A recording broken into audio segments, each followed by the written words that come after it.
Ni nchi hii tu ambapo mtu unaweza ukapata division 4 ya form 4 ukaingia chuoni na ukapata mkopo wa serikali, wakati waliopo form 6 hawapati mkopo. Ni nchi hii tu. Na natoka mtu mwanasiasa mmoja anasema hawa wangesoma tu.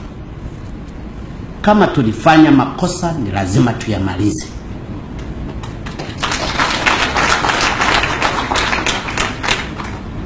Ninyi wenyewe wote mnafahamu, mtu ukimaliza form 4 ukifeli, sana sana utakwenda kuanzia certificate. Ukifaulu certificate ndio unakwenda kuchukua diploma.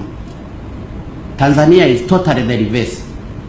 Ukifeli form 4 unakwenda chuo kikuu.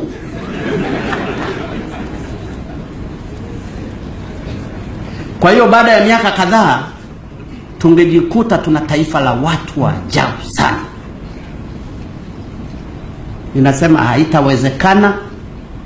Kama tuliyafanya makosa ni lazima tuyarekebishe, na wakati wa kuyarekebisha ni sasa. Tuache siasa kwenye makosa.